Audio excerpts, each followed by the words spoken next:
संत तीर्थ और लोक कल्याण।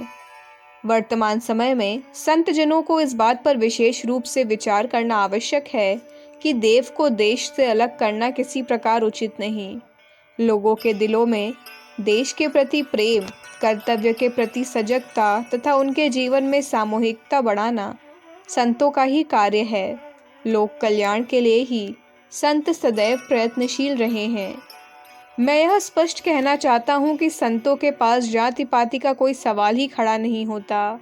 जात पात पूछे नहीं कोय, हरि को भजे सो हरि का होए, यही उनका मुख्य सूत्र रहता है। उनकी नज़रों में एक ही जाति रहती है, भागवत की, हरिभक्ति की, वैष्णव की। वैष्णव का अर्थ भी विष्णु नामक किसी देवता का उपासक नहीं, विष्णुमय जग वैष्णवांचा धर्म अर्थात विश्वदेव का उपासक ही वैष्णव है। नरसी ने कहा है, वैष्णव जन तो तेने कहिए जे, पीर पराई जाने रे।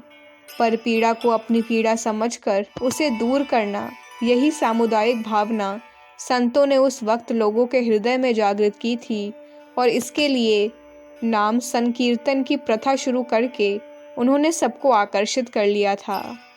मेरे कहने का तात्पर्य इतना ही है कि आप केवल नाम कीर्तन करके ही संतुष्ट मत हो जाइए, वरन पर पीड़ा के सिद्धांत को समझकर अपने गांव और समाज का निर्माण कीजिए।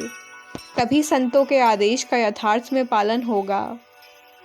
श्री ज्ञानेश्वर महाराज ने संकल्प प्रकट किया था, जे खलांची व्यंकटी सांडी, तया सत्कर्मी रति बाड़ी, भूताम परस्परें जड़ी, मंत्र जीवांचे।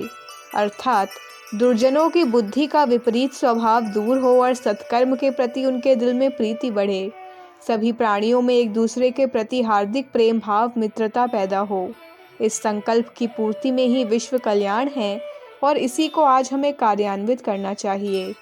देश सेवा इससे कोई अलग चीज़ नहीं है। ज्ञानेश्वर महाराज ने और भी कहा है, आता विश्वात्मके देवे, येड़े वाग यज्ञे तोषावें। अर्थात अब विश्वात्मक भगवान हमारे इस वाणी रूप यज्ञ से, वांगमयी सेवा से प्रसन्न हो। सोचने की बात है कि इसमें इन्होंने हिंदू देवे या ईसाई देवे क्यों नहीं कहा। इसका सीधा जवाब यही है कि वे किसी पंथ, धर्म या देश विशेष के देव को ही देव नहीं समझते थे।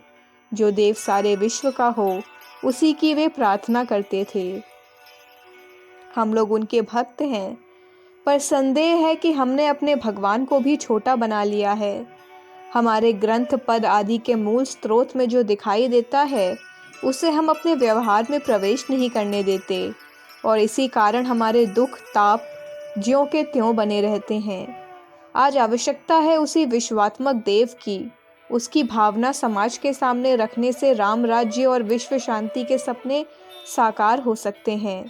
हम अपने ग्रंथों को व्यवहार में न लाएंगे तो उनका प्रभाव कैसे दिखलाई पड़ सकता है। हम जानते हैं कि संतों ने भाव भक्ति को सर्वोपरि स्थान दिया है, पर उसके साथ कर्तव्य रूप भक्ति न की जाए तो फल कुछ नहीं हो सकता। वे ही भक्त बड़े बन गए जिन्होंने श्रवण के साथ उसके अनुसार कर्तव्य पालन भी किया। योगस्थः कुरु कर्माणि के अनुसार जिन्होंने ईश्वर चिंतन के साथ साथ कार्य क्षेत्र भी संभाला, वे ही महापुरुष कहलाए। वे कोई अपूर्व व्यक्ति थे ऐसा मैं नहीं मानता। वे भी जन्म मृत्यु के प्रवाह में से ही आते रहे हैं। अंतर है तो सिर्फ कर्तव्य का। वे अपने यत्न द्वारा संत बने, देव बने। सूर्य प्रकाश तो सर्वत्र नजर आता है, किंतु सूर्यकांत मणि में उसकी झलक विशेषता पूर्ण होती है। इसे नहीं भूलना चाहिए। साथ ही यह भी ध्यान में रहे कि हर एक जीव में वही भगवान निवास करता है। इसलिए जनता जनार्दन की उपासना करते हुए हृदय की धारण शक्ति और भाव भक्ति को बढ़ाते जाना चाहिए। तीर्थ अथवा क्षेत्र का अर्थ होता है पवित्र स्थान, जहाँ मनुष्य को सद्बोध द्वारा उद्धार मार्ग बतलाया जाता हो।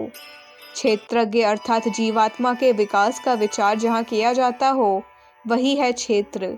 इस व्याख्या के अनुसार ध्यान, प्रार्थना आदि मानव विकास तथा सेवा के कार्यक्रम जहाँ सदैव चलते हैं, वही क्षेत्र है। इस प्रकार हर गांव तीर्थ बन सकता है, हर मकान क्षेत्र के रूप में परिवर्तित हो सकता है। जिस कुटुंब में आत्मा विकास का प्रयत्न चल रहा हो, वह तीर्थ है और जहाँ कुटुंबीजनों में झगड़े चल रहे हों तो वह राक्षसों का अड्डा है। यह राक्षसी वृत्ति आजकल बड़े बड़े तीर्थों में भी घुस बैठी है। इसलिए हमको सदैव यह याद रखना चाहिए कि जो मनुष्य को पावन करे वही तीर्थ है। तीर्थ क्षेत्र की पावन दृश्य की याद दिलाते हुए उसका महत्व गांव वालों की आदर्श पवित्रता लाने को प्रवृत्त करना, यही तीर्थ पूजा का महत्व मानना चाहिए। ईश्वर सभी जगह एक समान है, इसलिए हमें अपना हृदय भी सबके लिए समान बनाना चाहिए। ऐसे सात्विक विचार, ऐसी सद्भावना, यही समस्त तीर्थों से बढ़कर पावन तीर्थ है। इस भावना के बिना बड़े बड़े तीर्थों में जाकर भी कुछ हाथ नहीं लगेगा। अखंड ज्योति नवंबर 1958, पृष्ठ संख्या 7-8। हमारे YouTube चैनल विचार क्रांति दूत अखंड ज्योति पत्रिका को सब्सक्राइब करें एवं अगली वीडियोस प्राप्त करने के लिए बेल आइकन दबाएं। धन्यवाद।